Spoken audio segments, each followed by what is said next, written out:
الحمد لله رب العالمين والعاقبة للمتقين والصلاة والسلام على سيد الأنبياء والمرسلين وعلى آله وأصحابه أجمعين.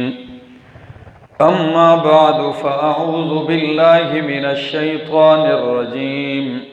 بسم الله الرحمن الرحيم.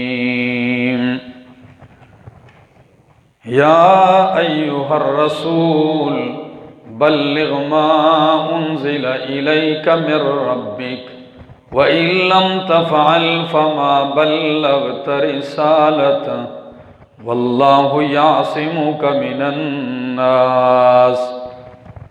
سبحان ربك رب العزة عما يصفون وسلام على المرسلين والحمد لله رب العالمين.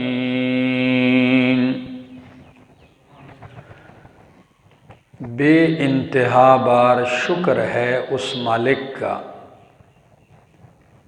جس مالک کائنات نے ہمیں انسان بنایا، مسلمان بنایا، اور پھر کائنات کی سب سے افضل ترین کتاب قرآن مقدس کا طالب العلم بنایا، اور اپنی یہ لازوال، لاجواب اور معجز کتاب ہمارے سامنے رکھ دی. ہماری صلاحیتیں اس کے لیے مختص کر دی، ہماری قوتیں اس پہ صرف ہو رہی ہیں اس کی خدمت پر. میں دعا گو ہوں اللہ کی بارگاہ کے اندر کہ اللہ ہمیں قرآن کا خادم اور عالم بنائے، اور تاکہ ہم اہل اللہ بننے کے بعد، اہل قرآن بننے کے بعد اہل اللہ بن جائیں. نبی اکرم صلی اللہ تعالی علیہ وسلم نے فرمایا ان للہ اہلین من الناس، کہ لوگوں میں سے کچھ اہل اللہ ہیں. کیا ہیں؟ اہل اللہ، اللہ والے ہیں. صحابہ کرام نے پوچھا من ہم یا رسول اللہ، اللہ کے پاک پیغمبر صلی اللہ علیہ وسلم بتائیے وہ اہل اللہ کون ہیں؟ نبی اکرم صلی اللہ علیہ وسلم نے فرمایا اہل القرآن ہم اہل اللہ وخاصتہ، کہ قرآن والے یہ اللہ کے اہل ہیں اور اللہ کے خاص بندے ہیں. وخاصتہ، تو اللہ ہمیں اپنے اہل اور اپنے خاص بندوں میں شامل کر لے. قرآن کریم یہ اللہ کی وہ عظیم کتاب ہے کہ جس کا تعارف خود اللہ رب العزت نے کروایا ہے، اور ایک پہرائے میں نہیں، ایک انداز سے نہیں، کبھی ایک انداز سے، کبھی دوسرے انداز سے، کبھی ان کے ناموں کے مختلف نام قرآن کے ذکر کر کے، کبھی آپ ذرا اندازہ لگائیں قرآن کریم کی عظمت کے مظاہر میں سے ایک یہ بھی ہے کہ اللہ رب العزت نے قرآن کی قسم اٹھائی ہے کسی اور بات کو ثابت کرنے کے لیے. یہ پہلا انداز ہے. قرآن کی قسم اٹھائی ہے کسی اور بات کو ثابت کرنے کے لیے. جیسے فرمایا یاسین والقرآن الحکیم انک لمن المرسلین. والقرآن الحکیم، قسم ہے قرآن حکیم کی، حکمتوں والے قرآن کی قسم ہے۔ یہ قسم بمعنی شاہد کے، اس کی بحث انشاءاللہ بعد میں آئے گی، لیکن یہاں سر دست یہ سمجھ لیں، والقرآن الحکیم، قسم ہے قرآن حکیم کی۔ یہ قرآن کی قسم کس بات کے لیے اٹھائی؟ انکا لمن المرسلین، کہ بے شک تو البتہ رسولوں میں سے ہے۔ قرآن کی قسم کسی دوسری بات کو ثابت کرنے کے لیے۔ اب ایک انداز کہ کسی دوسری چیز کی قسم اٹھائی جائے قرآن کے لیے، کسی دوسری چیز کی اللہ قسم اٹھائے کس کے لیے؟ قرآن کے لیے۔ جیسے فرمایا وَالسَّمَاءِ ذَاتِ الرَّجْعِ وَالْأَرْضِ ذَاتِ الصَّدْعِ، قسمیں پلٹ پلٹ کر آنے والے آسمان کی، بار بار برس رہا ہے۔ وَالْأَرْضِ ذَاتِ الصَّدْعِ، قسم ہے زمین کی جو پھٹتی ہے، پھٹ کر نیچے سے بیج نکلتا ہے، ایسا ہی ہے۔ تو آسمان و زمین کی قسم اٹھائی کس بات کے لیے؟ اِنَّهُ لَقَوْلٌ فصل، اِنَّهُ لَقَوْلٌ، کہ یہ قرآن فیصلہ کن بات ہے۔ یہ بھی قرآن کی ایک عظمت ہے۔ دو پہلو ہو گئے، قرآن کریم کی عظمت کا ایک اور پہلو کہ خود اللہ قرآن میں قرآن ہی کی قسم اٹھاتے ہیں قرآن کے لیے۔ یہ بڑا عجیب پہلو ہے کہ قرآن کی قسم کس کے لیے اٹھائی جا رہی ہے؟ قرآن ہی کے لیے اٹھائی جا رہی ہے۔ اللہ اکبر۔ جیسے فرمایا حامیم والکتاب المبین، قسم کتاب مبین کی، انا جعلناہ قرآنا عربیا، کہ بے شک ہم نے اس قرآن کو عربی بنایا۔ اب پہلے والکتاب المبین بھی قرآن ہے، اور انا جعلناہ قرآنا عربیا بھی کیا ہے؟ تو قرآن کی قسم خود قرآن ہی کے لیے اٹھائی جا رہی ہے۔ یہ سورہ زخرف کی پہلی آیت تھی۔ سورہ دخان اس کی بعد والی سورت میں دیکھیں، فرمایا حامیم والکتاب المبین، قسم ہے کتاب مبین کی، انا انزلناہ فی لیلۃ مبارکہ، کہ بے شک ہم نے اتارا ہے اس قرآن کو مبارک رات میں۔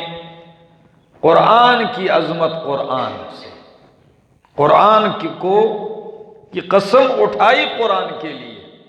کتنے انداز ہو گئے، اور ایک انداز قرآن کریم کی عظمت کا یہ ہے کہ اللہ رب العزت نے چونتیس سورتوں کا آغاز ہی قرآن کی عظمت سے کیا ہے۔ یہ اتنی عظمت والی کتاب ہے، اتنی شان والی کتاب ہے، اور اللہ رب العزت اس کے سامنے اس کا خادم انہی لوگوں کو بناتے ہیں جن کو اللہ چن لیتے ہیں۔ ثم اورثنا الکتاب الذین اصطفینا من عبادنا، ہم نے اپنی کتاب کا وارث ان لوگوں کو بنایا جن کو ہم نے اپنے بندوں میں سے چن لیا ہے۔ دوستو، میں کبھی کبھی حیران ہوتا ہوں، قرآن کا علم اس کے لیے حسب، نسب، نسل، رنگ، زبان، عمر، دولت، علاقے کی شرط نہیں ہے۔ جس کا جتنا خلوص اور طلب ہوتی ہے، چاہے وہ جس رنگ اور قوم اور نسل اور زبان کا ہو، اللہ اس کو علم قرآن کی دولت سے مالا مال کر دیتے ہیں۔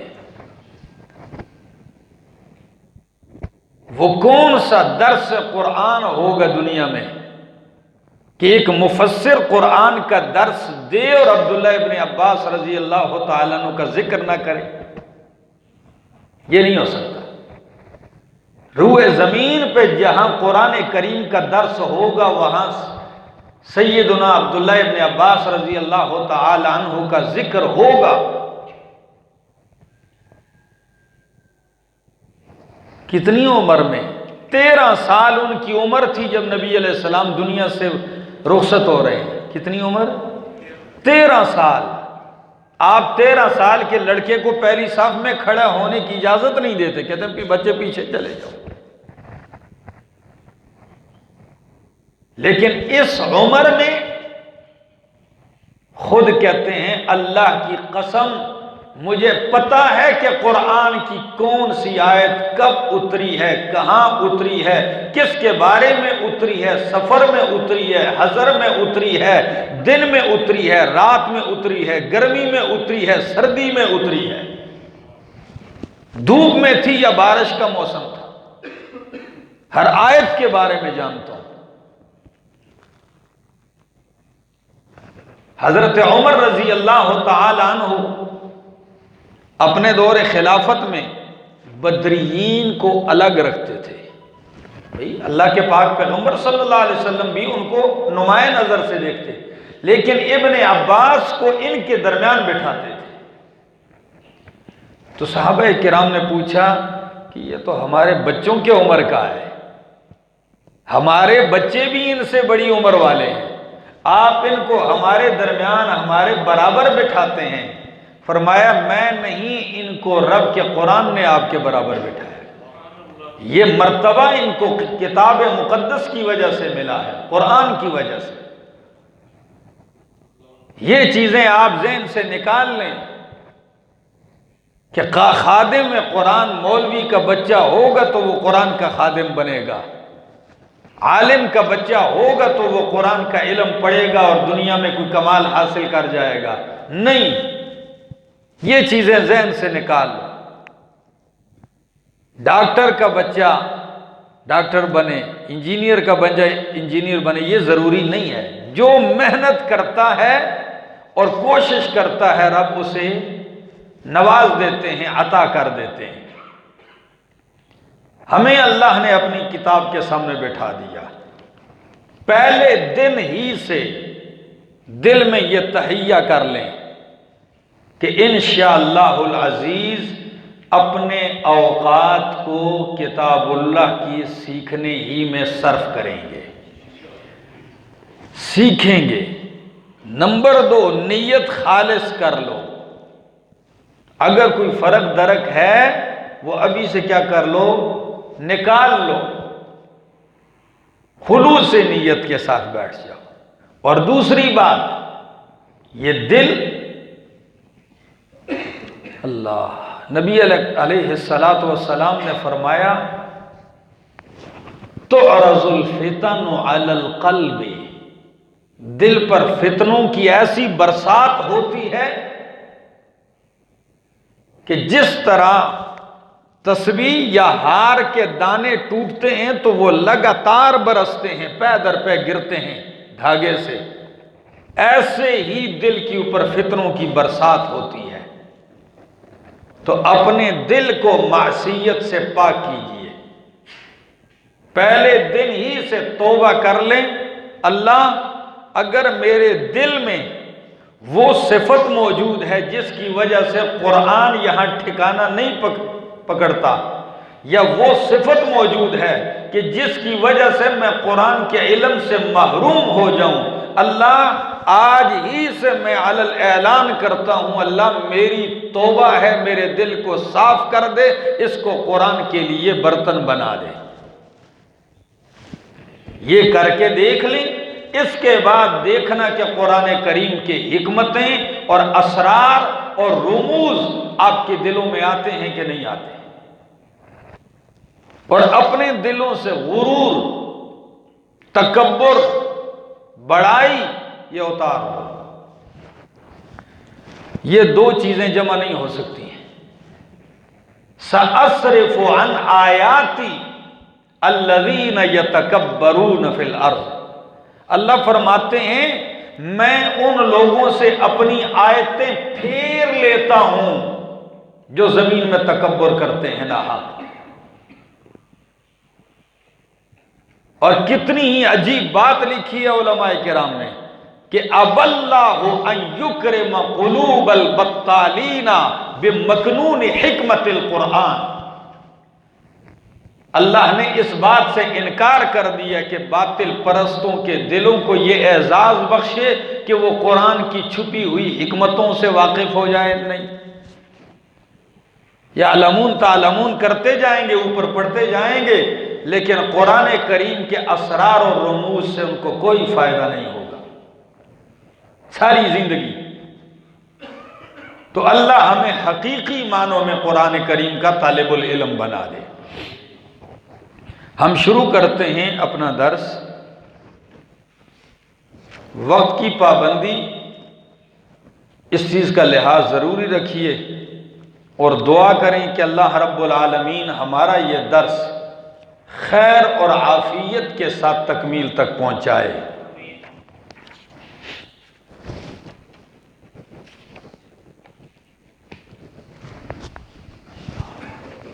دنیا میں جب کوئی کتاب آپ شروع کرتے ہیں تو چند چیزیں، مبادی اور اصول جاننا ضروری ہے. یہ چیز جاننا ضروری ہے کہ یہ کتاب جو میں شروع کر رہا ہوں اس کا تعارف کیا ہے، تعریف کتاب یہ کیا ہے، کس چیز کی کتاب ہے. اس کتاب کا تعارف ضروری ہے، اس کتاب کا نام ضروری ہے. کیا نام ہے، کیا تعارف ہے اس کتاب کا. پھر یہ جاننا ضروری ہے کہ اس کتاب کا موضوع کیا ہے. یہ کتاب منطق میں ہے، نحو میں ہے، صرف میں ہے، فقہ کی کتاب ہے، زکوٰۃ کی کتاب ہے، حج کے موضوع پر ہے. یہ جاننا ضروری ہے کہ قرآن کریم کا موضوع کیا ہے اور یہ جو کتاب اتاری گئی ہے اس کے نزول کی حکمت کیا ہے. انشاءاللہ آپ کھولیں گے آپ کا دماغ تازہ ہوگا کہ اس کے نزول کی حکمتیں کیا ہے، کس مصلحت کے اوپر یہ قرآن اتاری گئی، وہ کون سی حکمتیں ہیں. آئیے تعریف قرآن پڑھتے ہیں. القرآن هو کتاب عربی لا ریب فیہ انزلہ اللہ تعالی الی محمد بوحی جلی وهو المکتوب فی المصاحف المنقول الینا نقلا متواترا بلا شبہۃ. قرآن یہ وہ عربی کتاب ہے لا ریب فیہ جس میں کوئی شک نہیں ہے. انزلہ اللہ تعالی جسے اللہ تعالی نے اتارا ہے الی محمد صلی اللہ علیہ وسلم محمد صلی اللہ علیہ وسلم کی طرف بوحی جلی وحی جلی کے ساتھ جس کی تلاوت ہوتی ہے. المکتوب فی المصاحف جو مصاحف میں لکھا ہوا ہے ہمارے سامنے. المنقول الینا نقلا متواترا بلا شبہۃ جو نبی علیہ السلام سے ہم تک تواتر کے ساتھ منتقل ہوا ہے، نقل متواتر کے ساتھ.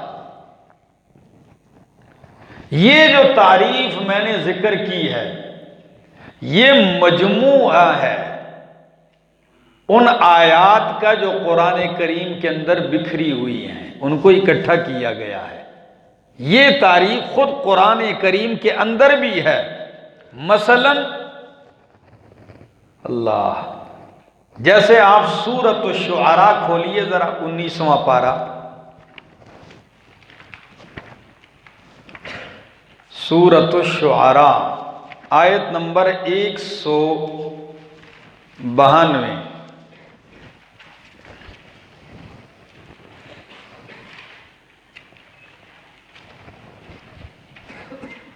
سورۃ الشعراء آیت 192۔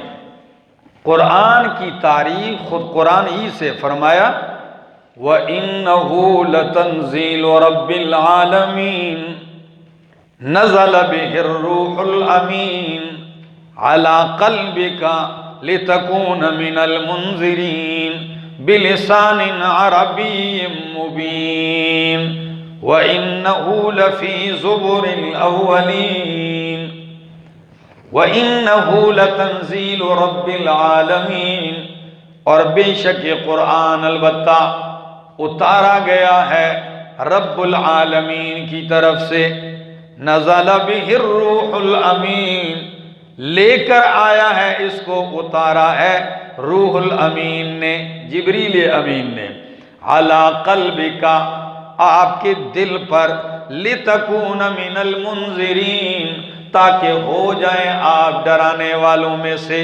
بلسان عربی مبین، عربی واضح زبان میں۔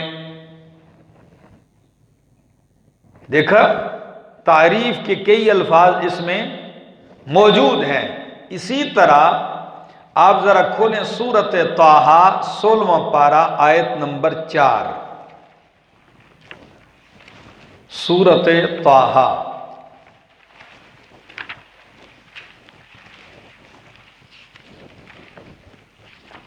سولہواں پارہ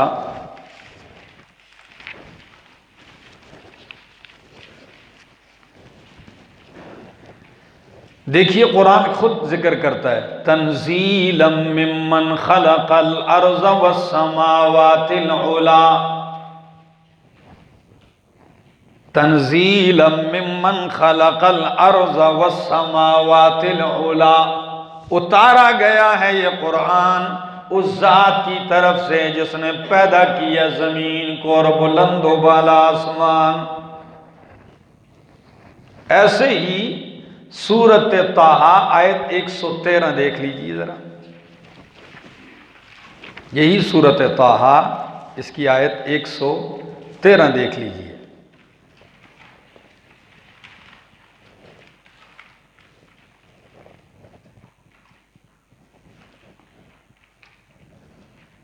وَكَذَلِكَ أَنزَلْنَاهُ قُرْآنًا عَرَبِيًّا وَكَذَلِكَ أَنزَلْنَاهُ قُرْآنًا عَرَبِيًّا، نظر آئی آیت؟ اسی طرح ہم نے اس کو اتارا ہے قرآن عربی زبان میں۔ اور یہ تعریف سورۃ مائدہ آیت 48 دیکھ لیجئے، سورۃ مائدہ آیت نمبر 48۔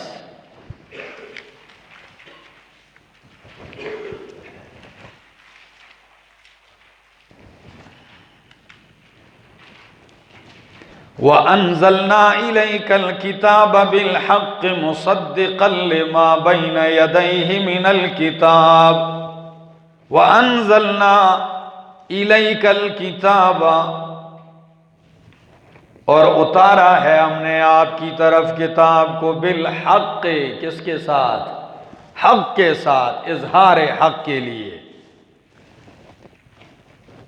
اور سورۃ بقرہ آیت 97 دیکھ لیجئے، سورۃ البقرہ آیت 97۔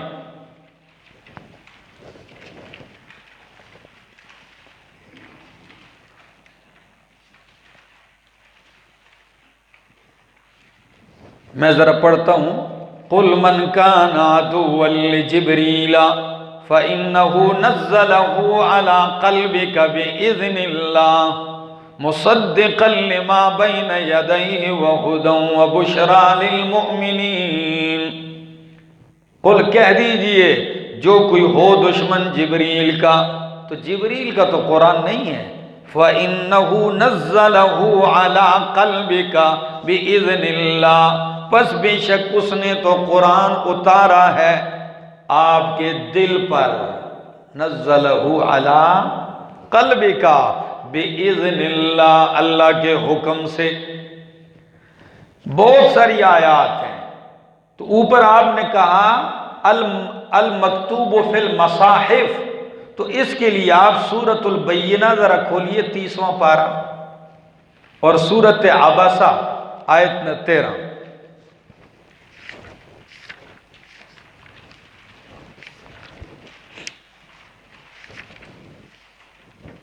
سورۃ البینہ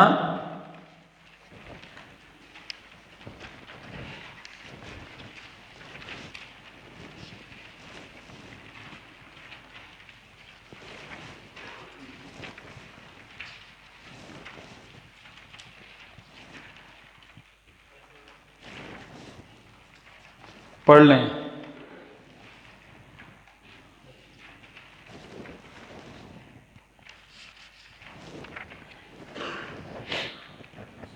آیت نمبر کتنی ہے؟ آیت نمبر 2 ہے، ہاں۔ رسول من اللہ یتلو صحفا مطہرا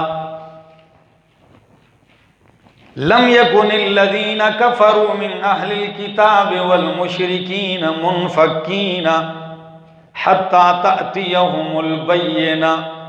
رسول من اللہ، وہ بینہ کیا ہیں؟ اللہ کی طرف سے رسول ہیں جو پڑھتے ہیں پاکیزہ صحیفے، فیہا کتب قیمہ، اس میں کتابیں ہیں مضبوط مضامین ہیں۔ اب اس سے پیچھے آئیے سورۃ عبسہ کی طرف۔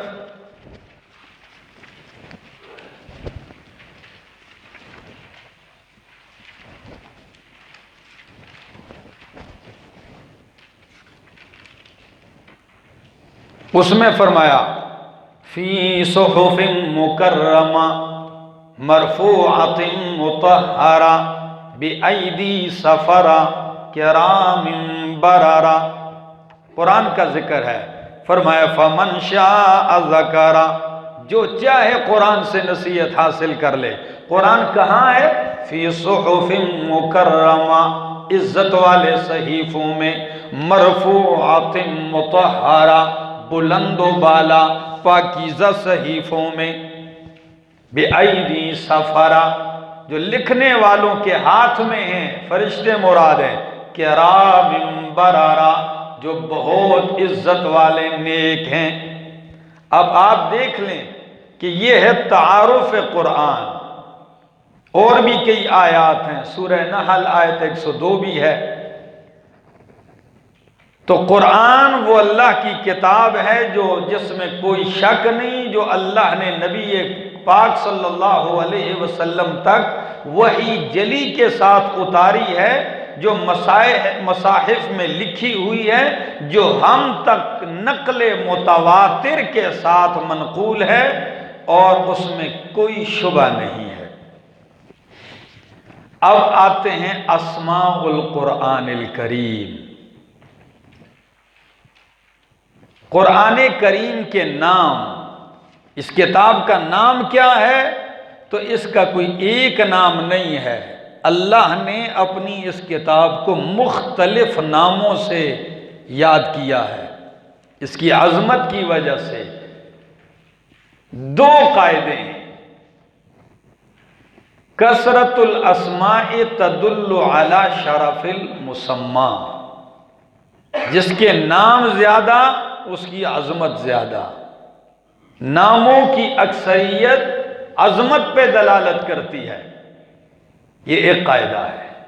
دوسرا قاعدہ ہے کثرت الاسماء تدل علی کثرت الصفات، کہ کثرت اسماء کثرت صفات پر دلالت کرتے ہیں۔ اور قرآن کریم کے یہ جتنے بھی اسماء ہیں یہ سارے مشتقات ہیں۔ کیا ہیں یہ اسماء؟ مشتقات ہیں. مشتق جانتے ہیں نا؟ ہاں سارے تو صرف نحو پڑھے ہوئے ہیں. حسنین پچھلے سال اسکول میں پڑھتا تھا، یہ بچہ درگئی سے آیا ہے. تو یہ اسکول میں میرے خیال سے میٹرک پڑھ رہا تھا، تو یہاں اس نے قرآن کریم کا ترجمہ پڑھا. اب اللہ کی دین ہے جسے اللہ دماغ دے دے، تو دماغ اللہ نے ان کو بڑا اچھا دیا ہے، حافظہ. یہ باقیوں کو تکرار کرواتے تھے ترجمے کا. حالانکہ ہمارے درس میں علماء شریک ہیں، مفتیان شریک تھے. ایسا کمپیوٹر ذہن ہے. تو اس کا نتیجہ یہ ابھی علم کے لیے نکلے ہیں. اس سال انہوں نے اولا پڑھا ہے. تو میں نے کہا مشتقات جانتے ہیں؟ تو سب سے پہلے بولا ہاں مشتقات جانتے ہیں. تو قرآن کریم کے اسماء جو ہیں یہ مشتقات ہیں، اور مشتق دلالت کرتا ہے ذات مع الوصف پر. مشتق دلالت کرتا ہے ذات مع الوصف پر. اب آئیے، جب قرآن کریم کے اتنے نام ہیں، مشتقات ہیں، تو ہر نام اس کی صفت پہ دلالت کرتا ہے.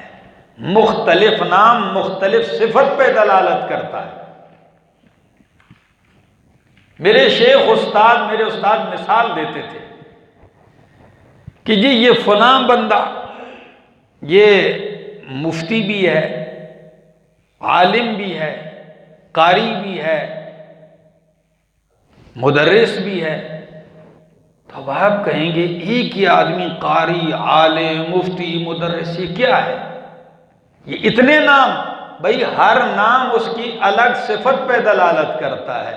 عالم اس لیے کہ درس نظامی کا کورس مکمل کر چکا ہے، قاری اس لیے کہ قرآن کو تجوید کے ساتھ پڑھ چکا ہے، حافظ قرآن کو حفظ کر چکا ہے، اور مدرس کہ قرآن کا درس بھی دیتا ہے. اب آئیے قرآن کے کتنے نام ہیں؟ عام مفسرین نے تعداد، کسی نے 10 لکھے، کسی نے 20، کسی نے 40. میرے استاد محترم شیخ القرآن مولانا محمد طیب طاہری صاحب کے والد گرامی حضرت شیخ القرآن مولانا محمد طاہر پنجپیری رحمہ اللہ نے قرآن کریم کے 67 نام ذکر کیے. کتنے نام؟ یہ 67 نام احادیث میں یا دیگر چیزوں سے نہیں، یہ 67 نام خود قرآن کے اندر ہی سے ذکر کیے. اب اس سے آپ اندازہ لگا لیں کہ یہ کتاب کتنی عظمت والی ہو. اس کا ایک نام ہے القرآن. کیا نام ہے؟ القرآن. اللہ اکبر. یہ نام بہت زیادہ مشہور ہے. قرآن یہ قرأ یا قرأو سے ہے، یا بعض علماء لغت کہتے ہیں کہ نہیں، قرانا یا قرونوں سے ہے. قرأ یا قرأو قرآنن، یا قرانا یا قرونو قرآنن. اس میں حمزہ نہیں پڑھنا. پھر تو قرأ یا قرأو قرآنن سے یہ مقرون کے معنی میں ہے، وہ کتاب جس کو پڑھا گیا ہو، سب سے زیادہ پڑھی جانے والی کتاب. یہ وہ کتاب ہے جس کو سب سے پہلے اللہ نے پڑھا، پھر جبریل نے پڑھا، پھر محمد الرسول اللہ صلی اللہ علیہ وسلم نے پڑھا. قرأ یقرأ قرآنا. اور اگر یہ محمود سے نہ ہو بلکہ قرانا یا قرونوں سے ہو تو قرن کا معنی ہوتا ہے ملانا، ملنا، ملانا. قرین دوست کو بھی کہتے ہیں، وہ بھی ملا ہوا ہوتا ہے. تو اب معنی ہوگا ملنا ملانے سے کیسے معنی بنے گا؟ چونکہ یہ قرآن کو قرآن اس لیے کہتے ہیں کہ اس کا رکوع کے ساتھ، آیت کے ساتھ، پارے کے ساتھ ملا ہوا مربوط ہے.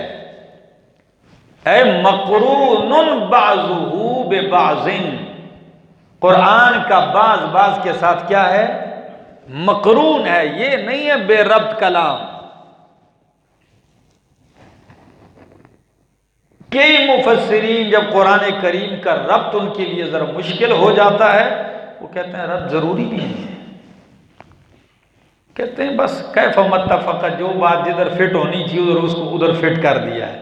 نہیں نہیں نہیں، مفسرین کرام کا ایک طبقہ صرف اس پہ زور دیتا ہے کہ بسم اللہ کی بات سے والناس کے سین تک یہ سارا قرآن ایک لڑی میں بالکل مربوط چلا جاتا ہے، اس کا ربط ہے، اور اس کے سمجھنے کے اکثر راز اس کے ربط ہی میں چھپے ہوئے ہوتے ہیں۔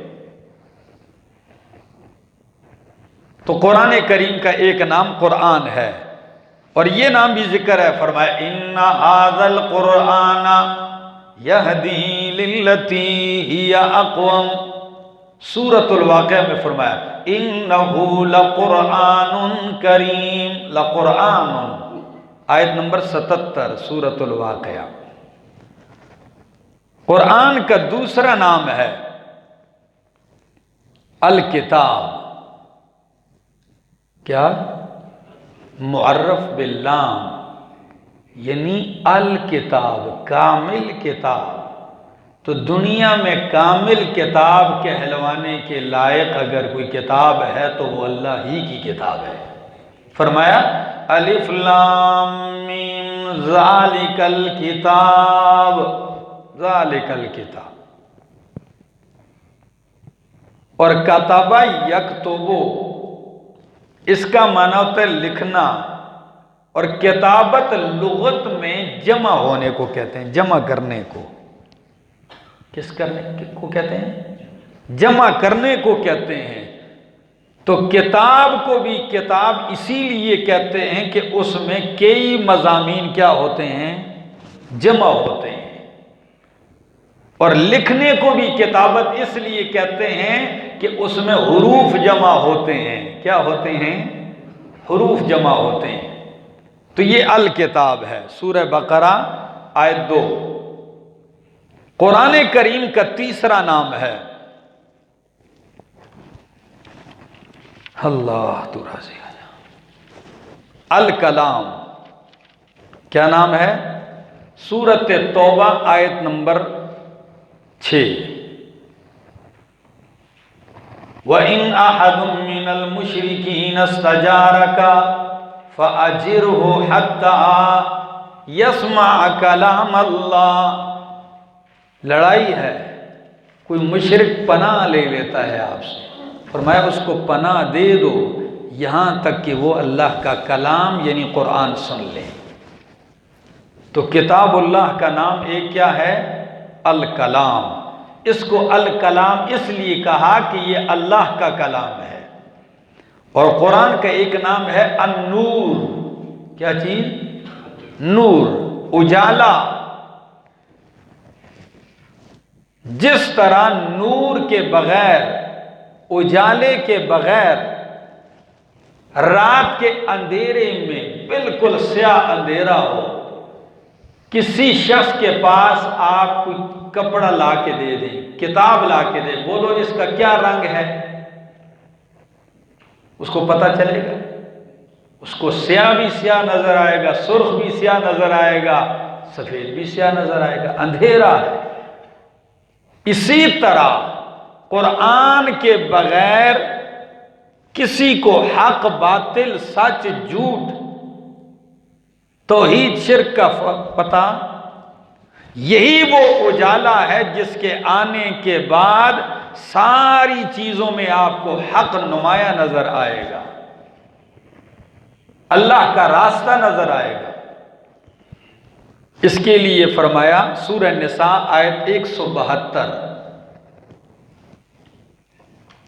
سورہ نساء آیت نمبر 172، فرمایا وَأَنزَلْنَا إِلَيْكُمْ نُورًا مُبِينًا، وَأَنزَلْنَا إِلَيْكُمْ نُورًا مُبِينًا، ہم نے اتارا ہے آپ کی طرف واضح نور۔ کیسا نور؟ واضح نور۔ تو قرآن نور ہے، اس نور کے بغیر کوئی روشن خیال ہو سکتا ہے؟ تاریک خیال ہے۔ دماغ تو روشن قرآن کرتا ہے، تو لوگ قرآن والوں کو کہتے ہیں تاریک خیال، اور جو اندھیروں میں شرک، بدعت، گمراہی، بے حیائی کے اندھیروں میں جاتے ہیں وہ اپنے آپ کو کیا کہتے ہیں؟ روشن خیال۔ پتہ نہیں یہ اندھیرے کو روشنی کہتے ہیں یا حیوانیت کو روشنی کہتے ہیں یا جہالت کو روشنی کہتے ہیں۔ تو بہرحال نور قرآن ہے، دل میں اترتا ہے، دل نورانی، دماغ نورانی، آنکھیں نورانی، سوچ اور فکر میں نور پیدا ہوتا ہے، عمل میں نور پیدا ہوتا ہے، اس کی تجارت میں نورانیت ظاہر ہوتی ہے، اس کے اخلاق میں نورانیت ظاہر ہوتی ہے، اس کے معاملات میں نورانیت ظاہر ہوتی ہے۔ تو قرآن کا ایک نام ہے نور، اور قرآن کا ایک نام ہے الہدا، ہدایت۔ کیا فرمایا؟ سورۃ البقرہ آیت 2، ھدی للمتقین، ہدایت متقین کے لیے۔ قرآن کا ایک نام ہے رحمت، فرمایا وَنُنَزِّلُ مِنَ الْقُرْآنِ مَا هُوَ شِفَاءٌ وَرَحْمَةٌ لِلْمُؤْمِنِينَ وَرَحْمَةٌ۔ تو قرآن کیا ہے؟ رحمت ہے۔ قرآن کا ایک نام ہے شفا، سورۃ الاسراء آیت 82، وَنُنَزِّلُ مِنَ الْقُرْآنِ مَا هُوَ شفاء۔ یہ لفظ شفا پڑھنا چاہیے۔ اکثر لوگ کہتے ہیں اللہ فلاں کو شفا دے دے، بیمار کو جاتے ہیں دیکھنے کے لیے کیا کہتے ہیں؟ اللہ دے شفا در کی ہوئی۔ تو شفا کس کو کہتے ہیں؟ تو جہنم کے گڑھے کے کنارے کو کہتے ہیں۔ ایک زبر زیر سے معنی کہاں سے کہاں پہنچ جاتا ہے، کنتم علی شفا حفرۃ من النار۔ تو دعا کی جگہ بدعا دے آتے ہیں، جیسے کئی لوگ کہتے ہیں السلام علیکم جی، تو سام تو موت کو کہتے ہیں، تو اگلے کو موت کے گھاٹ اتار رہا ہے، یہ کوئی دعا ہے؟ بدعا دے رہا ہے۔ قرآن کریم کا ایک نام ہے موعظہ، نصیحت۔ کیا نام ہے؟ ہاں، فرمایا سورۃ یونس آیت نمبر 57، قَدْ جَاءَتْكُمْ مَوْعِظَةٌ مِّن رَّبِّكُمْ، تحقیق آ چکی تمہارے پاس نصیحت تمہارے رب کی طرف سے۔ قرآن کریم کا ایک نام ہے اللہ، حکمت۔ کیا نام ہے؟ حکمت۔ ہمارے ہاں لوگ پتہ ہے حکمت کس کو کہتے ہیں؟ حق چھپانے کو۔ حق چھپانے کو لوگ کیا کہتے ہیں؟ ذرا حکمت سے کام لیں۔ حاجی صاحب، یا بات گول مول کرنے کو حکمت کہتے ہیں۔ اللہ فرماتے ہیں حکمت میرا قرآن ہے، حکیم میں خود ہوں۔ حکیم اللہ خود ہے اور حکمت اللہ کی کتاب ہے۔ تو فرمایا میں حکیم کی یہ حکمت ہے، اور اسی کا نام حکمت ہے۔ کسی کو سمجھاؤ تو اس حکمت کے ساتھ سمجھاؤ۔ یہی وہ حکمت عملی ہے جو پیغمبر پاک صلی اللہ علیہ وسلم نے اپنائی، تو جو کائنات کے بدترین لوگ تھے وہ کائنات کے بہترین لوگ بن گئے۔ جو کائنات کے اندر ایسے تھے کہ ان پہ حکومت کرنے کے لیے کوئی تیار نہیں تھا، مقتدا اور رہنما بن گئے، اتنے اونچے بن گئے کہ قیامت تک کے لیے معیار ایمان و ہدایت بن گئے۔ یہ ہے حکمت عملی۔ تو اس قرآن کا ایک نام ہے الحکمہ، حکمت۔ جیسے قرآن سورہ قمر میں کہتا ہے حکمت بالغہ۔ کیا؟ وہ حکمت جو حد تک پہنچی ہوئی ہے، سچائی کی انتہا تک پہنچی ہوئی ہے۔ اس سے بڑھ کر اور کیا حکمت ہو سکتی ہے؟ والقرآن الحکیم، یاسین والقرآن الحکیم۔ اللہ، اور قرآن کا ایک نام ہے مہیمن. یہ بڑا عجیب نام ہے. کیا نام؟ مہیمن، نگران. کیا نام؟ نگران. سورۃ المائدہ آیت 48 میں فرمایا مصدقا لما بین یدیہ من الکتاب ومہیمنا علیہ، کہ یہ قرآن پہلی کتابوں کی تصدیق کرنے والا ہے، ومہیمنا علیہ، اور ان کتابوں پر نگران ہے. تو مہیمن کا معنی لغوی، لغت عرب میں ہیمن الطیر، یہ لفظ استعمال کیا جاتا ہے. کیا لفظ؟ ہیمن الطیر. جب مرغی یا پرندہ اپنے بچوں پر یوں پر بچھا لے، پھیلا دے، اور اپنے بچوں کو پروں کے نیچے چھپا لے، کوئی چوزا بچہ اس کے پروں سے سر باہر نکالے تو چونچ مار کے اس کو اندر کرتی ہے. کبھی مرغی کا یہ نظارہ دیکھا ہے؟ جی، بارش ہو، کوئی خطرہ ہو تو فوراً اس کے اوپر آ جاتی ہے، اور کوئی چوزا باہر نکلتا ہے چونچ مار کے اسے اندر کرتی ہے.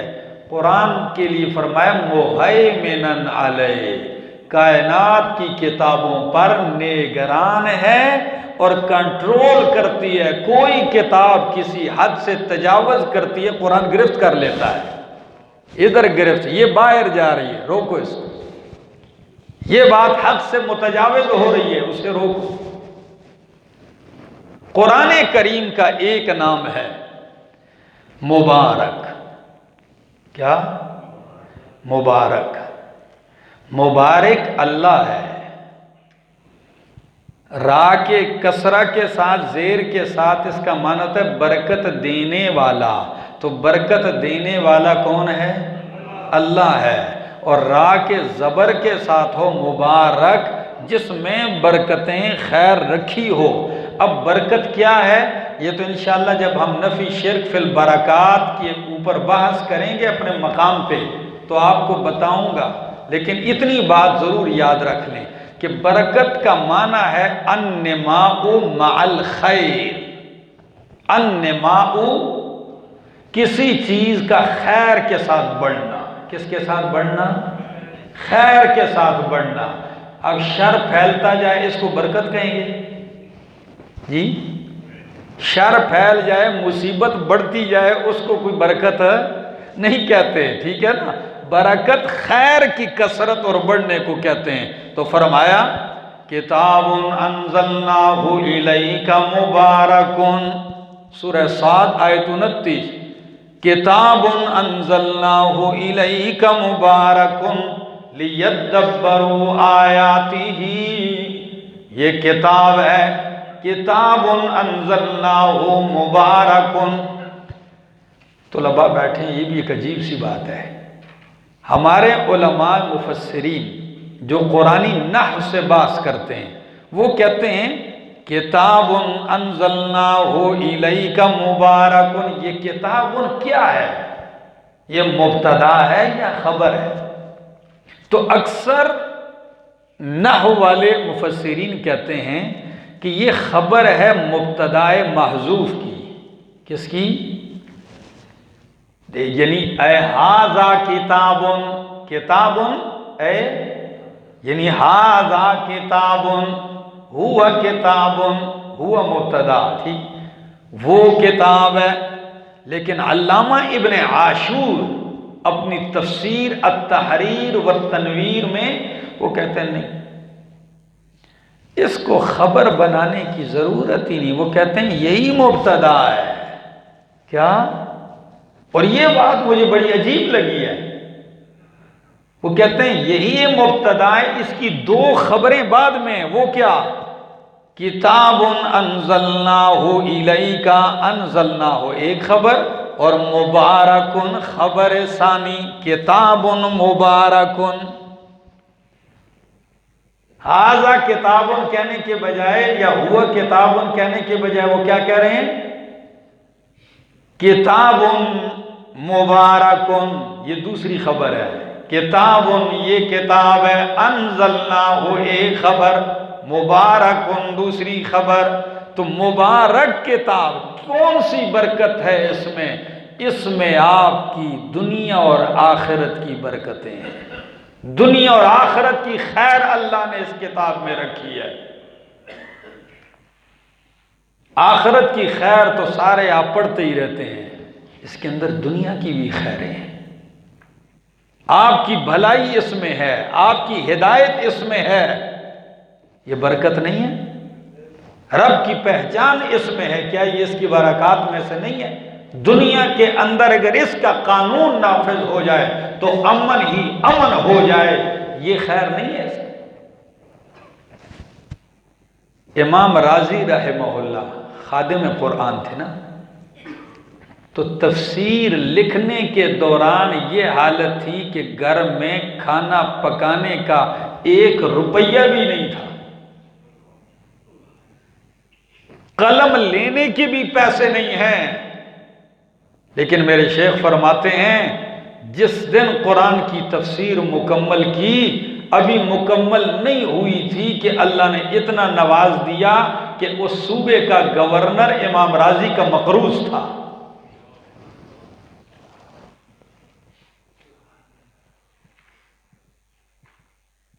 برکت والی کتاب ہے، خیر اور برکتیں، لیکن ایک بات ضرور ہے کہ اس کی خدمت کرنے میں ابتداً رگڑا ضرور نکلتا ہے، سمجھ آئی؟ رنگ تو آتا ہے لیکن پس جانے کے بعد، ہاں ہینا رنگ لاتی ہے پس جانے کے بعد، پہلے خوب رگڑا نکلتا ہے پھر رنگ کا نکھار آتا ہے۔ اللہ اکبر۔ اور کتاب قرآن کا ایک نام ہے حبل اللہ، سورۃ آل عمران آیت 103، وَاعْتَصِمُوا بِحَبْلِ اللَّهِ جَمِيعًا، تھام لو، وَاعْتَصِمُوا مضبوطی سے تھام لو اللہ کی رسی کو۔ تو اللہ کی رسی کیا ہے؟ قرآن ہے۔ خود نبی علیہ السلام نے اس کی تفسیر میں فرمایا إِنَّ هَذَا الْقُرْآنَ سَبَبٌ طَرَفُهُ بِيَدِ اللَّهِ وَطَرَفُهُ بِأَيْدِيكُمْ، یہ قرآن اللہ کی رسی ہے جس کا ایک سرا اللہ کے ہاتھ میں، دوسرا سرا تمہارے ہاتھوں میں۔ قرآن کا ایک نام ہے صراط مستقیم، کیا نام ہے؟ سارا دن نماز میں پڑھتے اہدنا الصراط تو قرآن کا ایک نام کیا ہے؟ صراط مستقیم، سیدھا راستہ یہی ہے۔ سورۃ انعام آیت 153، وَأَنَّ هَذَا صِرَاطِي مُسْتَقِيمًا، وَأَنَّ هَذَا صِرَاطِي مُسْتَقِيمًا، سورۃ الانعام آیت 153۔ یہ آیت ذرا دیکھیے، آپ طلباء کرام ہیں، میری طرف تھوڑی سی دیر کے لیے توجہ۔ نبی اکرم صلی اللہ علیہ وسلم معلم کائنات تھے، یہ بات پکی ہے نا؟ انما بعثت معلما، اللہ نے مجھے معلم بنایا، استاد بنایا۔ شیخ عبد الفتاح ابو غدہ رحمہ اللہ، وہ نبی اکرم صلی اللہ علیہ وسلم کو بحیثیت معلم اس عنوان کے اوپر پوری کتاب لکھتے ہیں اور آپ کی تعلیم کے مختلف اسالیب لکھتے ہیں۔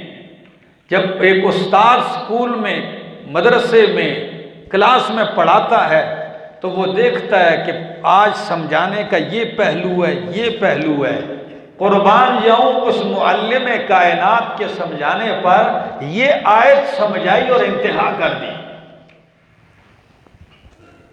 آیت ذرا دیکھی، میں پھر مثال دیتا ہوں۔ وَأَنَّ هَذَا صِرَاطِي مُسْتَقِيمًا، اور یہ کہ یہ قرآن میرا راستہ ہے سیدھا، فَاتَّبِعُوهُ، اسی کی اتباع کرو، وَلَا تَتَّبِعُوا السُّبُلَ، اور گڑبڑ راستوں کی اتباع نہ کرو، فتفرق بکم عن سبیلہ، پس تمہیں بھٹکا دیں گے، ہٹا دیں گے اللہ کے راستے سے۔ اسی کی اللہ تمہیں وصیت کرتا ہے تاکہ تم بچو۔ آیت یہ ہے، معلم کائنات کا ایک انداز دیکھ لیجئے۔ حضرت عبداللہ ابن مسعود رضی اللہ تعالیٰ عنہ فرماتے ہیں، کہتے ہیں راستے میں چل رہے، نبی علیہ السلام نے فوراً ریت کے اوپر یوں ہاتھ پھیرا، ریت ہموار کی، فرمایا پھر خط لنا رسول اللہ صلی اللہ علیہ وسلم خطا مستقیما۔ میری اس مثال کو سمجھنے کی کوشش کیجئے کہ جو اللہ کے پاک پیغمبر صلی اللہ علیہ وسلم نے ریت پر یوں لکیر کھینچی سیدھی، وَخَطَّ عَنِ يَمِينِهِ وَيَسَارِهِ خُطُوطًا، ایک لکیر سیدھی اور اس کے دائیں بائیں چھوٹی چھوٹی کئی لکیریں کھینچی۔ صحابہ کرام دیکھ رہے ہیں کہ یہ کیا نقشہ بن رہا ہے، سیدھی لکیر، طرف پہ چھوٹی چھوٹی لکیریں، سیدھی لکیر کے اوپر انگلی رکھ کے فرمایا وَأَنَّ هَذَا صِرَاطِي مُسْتَقِيمًا، یہ میرا راستہ ہے سیدھا، فَاتَّبِعُوهُ وَلَا تَتَّبِعُوا السُّبُلَ، یہ سیدھے راستے کے دائیں بائیں جو چھوٹی چھوٹی لکیریں ہیں ان کے پیچھے جانے کی ضرورت، سیدھا اس راستے پہ آؤ۔ تو قرآن صراط مستقیم ہے۔ قرآن کریم کا ایک نام ہے الفصل۔ سورۃ الطارق میں فرمایا اِنَّهُ لَقَوْلٌ فصل۔ فصل کا معنی کیا؟ جدا کرنے والی کتاب، فیصلہ کن کتاب، بات کو ختم کر دیتی ہے۔ تو کون ہے جو قرآن کو الفیصل مان کے فیصلہ کر لے، اپنے الجھائے ہوئے مسائل کو سلجھا دے؟ اور قرآن کا ایک نام ہے احسن الحدیث۔ کیا نام ہے؟ باتوں میں سب سے بہترین بات۔ سورۃ زمر آیت نمبر 23 فرمایا اللہ نزل احسن الحدیث کتابا متشابہا مثانی۔ اللہ نزل احسن الحدیث، اللہ نے بہترین حدیث اتاری ہے۔ تو سب سے بہترین بات کس کی ہے؟ اللہ کی بات ہے، قرآن۔ اور قرآن کا ایک نام ہے العروۃ الوثقی، مضبوط کڑا۔ آپ نے کبھی کبھی دیکھا ہوتا ہے نا، لنٹر میں کسی نے ایک سریہ گول کڑا ڈالا ہوتا ہے، اس کے نیچے جھولا بھی ڈال لیتے ہیں جی، یا اگر اور کہیں نہیں تو کشتی والے کشتی کا جو لنگر پھینکتے ہیں اس میں بھی ایک مضبوط کیا ہوتا ہے؟ کڑا ہوتا ہے، اس کے ساتھ رسی باندھی جاتی ہے۔ اس کو کڑے سے تشبیہ دی ہے۔ اللہ فرماتے ہیں یہ عروۃ الوثقی ہے۔ کیا ہے؟ فَقَدِ اسْتَمْسَكَ بِالْعُرْوَةِ الْوُثْقَىٰ لَا انفِصَامَ لَهَا، سورۃ لقمان آیت 22۔ یہ وہ کڑا ہے جس کے لیے ٹوٹنا نہیں ہے، یہ نہیں ٹوٹ، ہاں چھوٹ سکتا ہے کڑا، ٹوٹ، جس سے چھوٹے یہ اس کی بدبختی ہے، ٹوٹے گا نہیں یہ کڑا، تھام لو اس کو۔ اور قرآن کریم کے 60 سے زائد نام ہیں، ٹھیک ہے نا، میں نے چند ایک آپ کو لکھوا دیے ہیں۔ اب آگے چلتے ہیں۔